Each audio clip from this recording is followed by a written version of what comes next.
ಕಲ್ಯಾಣ ಕರ್ನಾಟಕ ಮಳೆಯ ಅಬ್ಬರಕ್ಕೆ ತತ್ತರಿಸಿ ಹೋಗಿದೆ. ಮಳೆ ಸಂತ್ರಸ್ತರ ನೆರವಿಗೆ ಧಾವಿಸಿದ ಎಂಬಿ ಪಾಟೀಲ್. ವಿಜಯಪುರ ಜಿಲ್ಲೆಯ ಹಲವೆಡೆ ಅವಾಂತರ, ಜನರ ಪರದಾಟ, ದಿಕ್ಕೆಟ್ಟ ವಾಹನ ಸವಾರರು. ಮಳೆ ಸಂತ್ರಸ್ತರ ನೆರವಿಗೆ ಧಾವಿಸಿದ ಎಂಬಿ ಪಾಟೀಲ್. ವಿಜಯಪುರ ಜಿಲ್ಲೆಯ ಹಲವೆಡೆ ಮಳೆ ಅವಾಂತರ, ಜನರ ಪರದಾಟ. ಆಲಮೇಲದ ದೇವಣಗಾಂವ್ಗೆ ಸಚಿವ ಎಂಬಿ ಪಾಟೀಲ್ ವಿಸಿಟ್.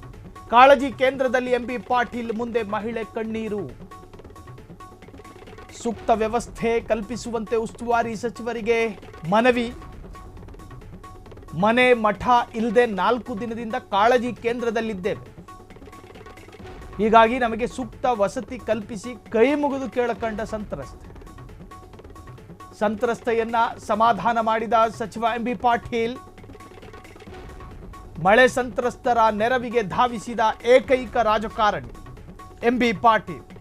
ನಿಮಗೆ ಗೊತ್ತಿರುವ ಹಾಗೆ ನಿರಂತರ ಮಳೆ, ನಿರಂತರ ಗಾಳಿ, ಕೆರೆಗಳ ಒಡಲು ತುಂಬಿದೆ, ನದಿಗಳಂತೆ ಹರಿತಾ ಇದೆ. ಒಂದಷ್ಟು ಗ್ರಾಮಗಳು ಜಲಾವೃತ. ಆ ಜಲಾವೃತದಲ್ಲಿ ಅನೇಕ ಮನೆಮಠಗಳು ಸ್ಥಿತಿ ಗಂಭೀರ. ಕುಟುಂಬಗಳೆಲ್ಲವೂ ಕೂಡ ಕಾಳಜಿ ಕೇಂದ್ರಕ್ಕೆ ಶಿಫ್ಟು. ಕಾಳಜಿ ಕೇಂದ್ರ ಸಂಪೂರ್ಣವಾಗಿ ಅನುಕೂಲಕರವಾಗಿ ಏನಿರೋದಿಲ್ಲ, ತಾತ್ಕಾಲಿಕವಾಗಿ ಮನುಷ್ಯ ಪ್ರಾಣ ಉಳಿಸ್ಕೋಬಹುದಷ್ಟೇ. ಆ ಪ್ರದೇಶಕ್ಕೆ ಎಂಬಿ ಪಾಟೀಲ್ ರವರು ಅಲ್ಲಿನ ಸ್ಥಳೀಯ ಜನರ ಆಕ್ರಂದನ, ಅಹವಾಲು, ಸಮಸ್ಯೆ, ಕಷ್ಟ ಕಾರ್ಪಣ್ಯಗಳನ್ನು ಅತ್ಯಂತ ವ್ಯವಧಾನದಿಂದ ಆಲಿಸುವಂಥ ಪ್ರಯತ್ನ ಮಾಡೋದು.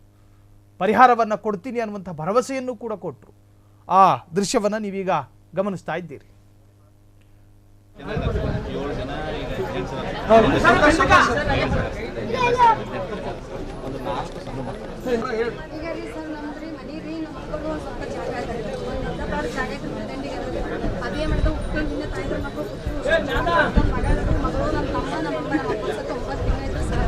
ನಮಗೆ ಇಲ್ಲಿವರೆತನ ಗೌರ್ಮೆಂಟ್ ಏನೇನು ಮಾಡಿಲ್ಲ.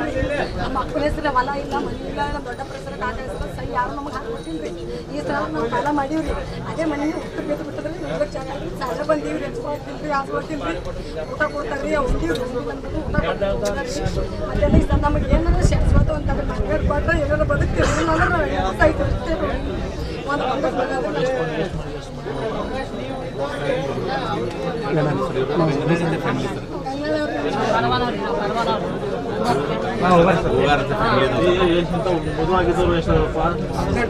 ಒಂದು ಕುಟುಂಬ 18 ಜನ ಸುಮ್ಮನೆ ಸೇರ್ಸಕ್ ಹೋದ್ರೆ ಉಪಯೋಗ ಆಗುತ್ತೆ. ಎಷ್ಟು